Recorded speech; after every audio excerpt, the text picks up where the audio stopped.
తెలుగువారి గుండెల్లో, ఆంధ్రుల హృదయాల్లో చిరస్థాయిగా నిలిచిపోయేటువంటి ఒక నాయకుడు, ప్రజల గొంతుక శ్రీ పవన్ కళ్యాణ్ గారు.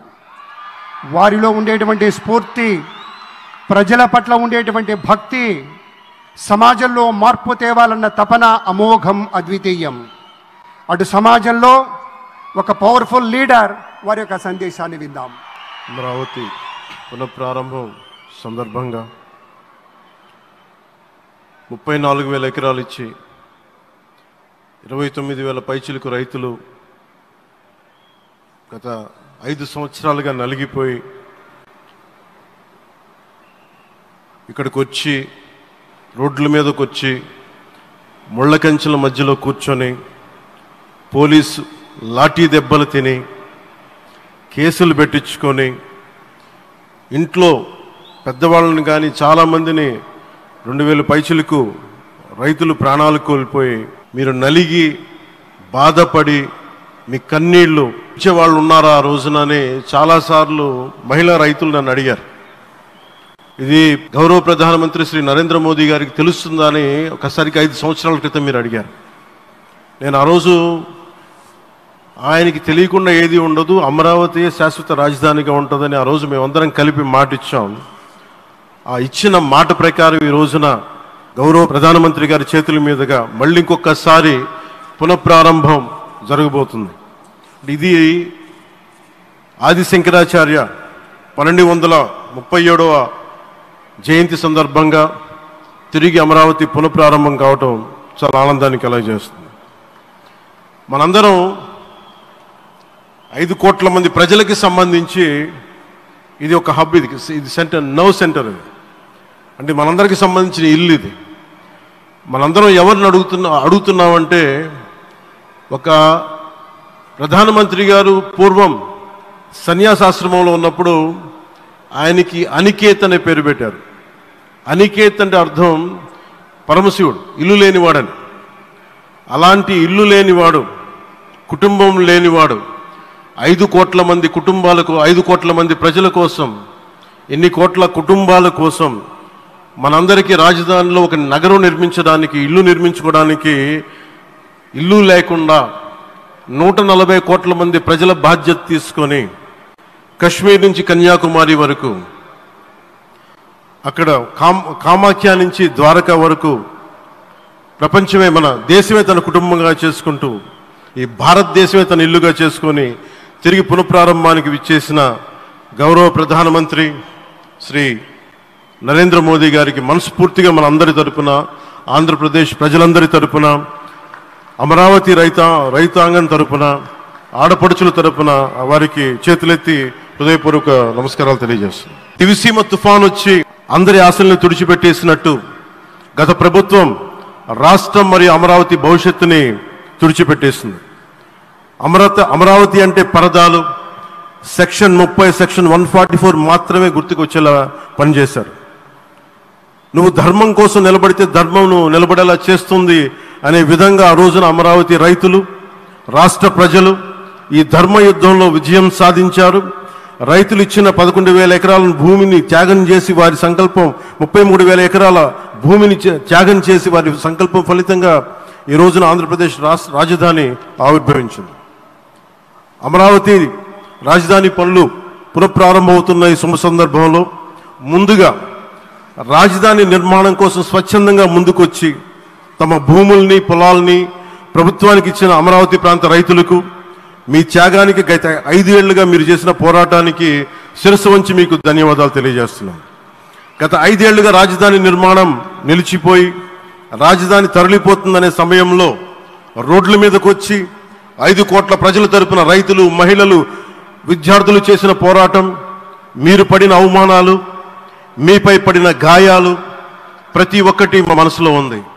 ఆ రోజున దివ్యాంగులను కూడా లాఠీ దెబ్బలు నా గుండెలు ఇంకా సజీవంగా ఉన్నాయి. ఆ బాధ మేము మర్చిపోలేదు, ఎవరిని మర్చిపోనివ్వలేదు. అందుకని దానికి సజీవ సాక్షి ఈ రోజున తిరిగి పునఃప్రారంభానికి గౌరవ ప్రధానమంత్రి గారు రాక, ఆ రోజున మహిళలు, విద్యార్థులు చేసిన పోరాటం, మీరు పడిన అవమానాలు, మీపై పడ్డ గాయాలు ప్రతి ఒక్కటి మనసులో ఉంది. మీ త్యాగాన్ని మేము మర్చిపోం. మీరు చేసిన త్యాగానికి జవాబుదారీగా ఉంటాం.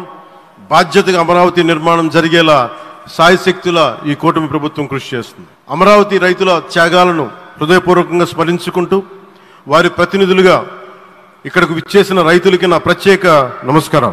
ఈ పోరాటంలో వారికి ప్రతినిధులుగా సన్మానం అందుకుంటున్న మహిళా రైతులు పాత్ర, ప్రత్యేకించి అమరావతి మహిళా రైతుల పాత్ర చాలా అభినందనీయం. మీరు ఎంత నలిగారు, మీరు ఎంత రోడ్ల మీదకి వచ్చారు. మగవాళ్ళు ఆపేస్తే ఆడపడుచులు బయటకు వచ్చి తిరిగి పౌరుషం చూపించారు, ఆంధ్ర పౌరుషం చూపించారు. మీరికి నా ప్రత్యేక అభినందన. వాళ్ళు చూపిన సాహసం, సహనం అందరికీ ప్రేరణగా నిలుస్తాయి.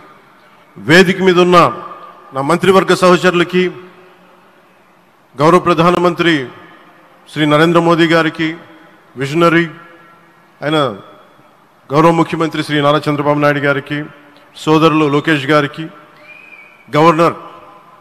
గవర్నర్ గారికి ప్రత్యేకించి నా హృదయపూర్వక నమస్కారాలు, ధన్యవాదాలు తెలియజేస్తున్నాను. అలాగే ఇతర సహచరులకు, సభకు హాజరైన వారికి, రాష్ట్ర ప్రజలకు కూడా నమస్కారాలు తెలియజేస్తున్నాను.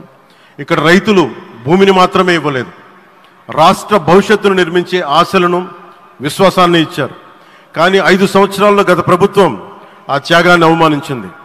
3 రాజధానులు అస్తవ్యస్త విధానంతో ప్రజల విఘ్నతని, అమరావతిని అగౌరవపరిచింది. ఈరోజు ఈ వేదిక నుండి మేమందరం మీకు హామీ ఇస్తున్నాం, అమరావతి మళ్ళీ ఒక ప్రపంచ స్థాయి సర్వశ్రేష్ఠ రాజధానిగా ఆవిర్భవిస్తుంది. అమరావతి ఒక ఆర్కిటెక్చరల్ జోన్, ఒక కాంక్రీట్ జంగిల్గా మిగిలిపోకుండా జవాబుదారీతనం, న్యాయం, ప్రజాస్వామ్యానికి ప్రతీకగా నిలవాలని ఆకాంక్షిస్తున్నాం. కేంద్రంలో రాష్ట్రంలో స్థిరమైన ఎన్డీఏ ప్రభుత్వం ఏర్పడిన కారణంగా అభివృద్ధి కార్యక్రమాలు వేగంగా సాగుతున్నాయి. మేనిఫెస్టోలో ఇచ్చిన హామీలన్నీ దశల వారీగా బాధ్యతాయుతంగా అమలు చేస్తున్నాం. కేవలం మ్యాచింగ్ గ్రాంట్స్ ఇవ్వని కారణంగా గత ప్రభుత్వం రాష్ట్రం కేంద్రం నుంచి పొందాల్సిన 1000 కోట్లు నష్టపోయింది. కానీ ఈ ప్రభుత్వం కోఆపరేటివ్ ఫెడరలిజం స్ఫూర్తితోటి పరస్పర సహకారంతో పనిచేస్తున్నాం. రాష్ట్రంలో రహదారులు, రైల్వే, పారిశ్రామిక రక్షణకు సంబంధించి ఈ రోజున మన అమరావతి కాకుండా రాష్ట్రంలో రహదారులు, రైల్వే, పారిశ్రామిక రక్షణకు సంబంధించి ఈ రోజున 1,07,00,000 కోట్ల విలువైన అభివృద్ధి పనులకి ప్రధాని గారు శంకుస్థాపనలు, ప్రారంభోత్సవాలు చేస్తున్నారు. రాయలసీమలో గుంతకల్ రైల్వే, గోరంట్ల హైవే లాంటి వివిధ కార్యక్రమాలకు, ఉత్తరాంధ్రలో పిఎం ఏక్తా మాల్ లాంటి వివిధ పనులకు ఈరోజు శంకుస్థాపన, ప్రారంభోత్సవం చేస్తున్న ప్రధానమంత్రి గారికి నా హృదయపూర్వక కృతజ్ఞతలు. నేను అవనిగడ్డ ఎన్నికల ప్రచారంలో హామీ ఇచ్చిన దానికి అనుగుణంగా మనందరి ఆశలు మనకి ఆశించిన విధంగా నాగాయలంకలో మిస్సైల్ టెస్ట్ రేంజ్కి ప్రధానమంత్రి గారు ఈ రోజున శంకుస్థాపన జరగడం నాకు చాలా సంతోషంగా ఉంది. Now with honourable prime minister Shri Modiji and Honorable CM Sri Chandrababu Naidu Garu, and together again Amravati will surely become a world-class capital, a 360-degree growth engine for all of Andhra Pradesh. Our youth will no longer have to leave for Bangalore, Chennai or Hyderabad. Soon Andhra Pradesh will create jobs for our people and attract talent from across the nation and the world. దీనికి అమరావతికి ప్రత్యేకించి ఒక వ్యక్తిని మనం స్మరించుకోవాలి. రాళ్లల్లో, రప్పల్లో ఒక మహానగరాన్ని చూసిన వ్యక్తి, ఒక 20 సంవత్సరాలు ముందుకెళ్ళి చూసిన వ్యక్తి. అలాంటి నాయకులు మనందరం కోరుకున్నట్టుగా ఆయన వెనంటే ఆయన ఉండాలి, ముఖ్యమంత్రిగా ఉండాలి అని మేము ఆశించిన విధంగా ఆయన ముఖ్యమంత్రి అయ్యారు. ఆయన సైబరాబాద్ అనే సిటీని ఎలా నిర్మించారో, ఎంత అద్భుతంగా రూపకల్పన చేశారో, అమరావతి అనే ఈ క్యాపిటల్ని కూడా ఆయన అపారమైన అనుభవంతో, ఆయన దక్షతతోటి, ఆయన గవర్నెన్స్ కేపబిలిటీ తోటి, అడ్మినిస్ట్రేటివ్ కెపాసిటీ తోటి ఇది అద్భుతమైన మహానగరంగా తీర్చిదిద్దుతుంది. ఇది ఆంధ్రప్రదేశ్కే కాదు, భారతదేశానికి తలమానికంగా అవుతుందని మనస్ఫూర్తిగా నేను ఆశిస్తున్నాను. అలాగే ప్రత్యేకించి ఈ రోజున మనం ప్రధానమంత్రి గారిని చాలా లోతుగా మనం అర్థం చేసుకోవాలి. ఈ రోజున కశ్మీర్లో దాదాపు 28 మందిని చంపేశారు. అలాంటి క్లిష్ట సమయంలో, రాష్ట్రం, దేశం మొత్తం యుద్ధం వైపు వెళ్తున్న సమయంలో, అలాంటి కీలక సమయంలో ప్రధానమంత్రి గారు ఇక్కడికి వచ్చి లోపలంత బరువు, గుండెల్లో బరువు పెట్టుకొని వేదన ఉండి కూడా అమరావతి రైతులు చేసిన త్యాగాలను మర్చిపోకూడదని చెప్పి ఇంత ఇబ్బందుల్లో కూడా ఆయనకు వచ్చినందుకు మనస్ఫూర్తిగా ఒక్కసారి మనందరం ప్రధానమంత్రి గారికి గౌరవ సూచకంగా మనందరం కృతజ్ఞతలు తెలియజేయాలి. The Pahalgam terrorist attack has been one of the darkest days for the entire country. Even the blood was spilled in Kashmir. The blood spilled in Kashmir, it created tremors in the entire nation. And we had seen it personally, witnessed personally, the pain of the victims. For the Honorable PM Modi ji, he is leading the country through these tough times, and he assured all the citizens with stern action against the perpetrators of terrorism. I know this is very sensitive time, and Modi ji is carrying the nation's burden. Amidst this tremendous difficult moment, Modi ji still gave time and came today to Amravati. This shows his deep commitment to Andhra Pradesh, to the people of Andhra Pradesh, and we are deeply grateful to you, sir. May Lord Bhavani, మన కనకదుర్గమ్మ ఆశీస్సులతోటి వారికి బలాన్ని ఇవ్వాలి, శక్తిని ఇవ్వాలి, మనందరం ప్రార్థిద్దాం. May Lord Bhavani Mata give immense strength to our Honorable Prime Minister Modi ji to lead our nation and bless Bharat, Andhra Pradesh and Amravati. Jai Bhavani, Jai Bharat and Jai Hind. మీకు గర్వకారణంగా నిలిచేటువంటి నాయకులు కొంతమంది ఉంటారు. ఆ కోవలోని వారే Shri Pawan sir వీళ్ళంతా.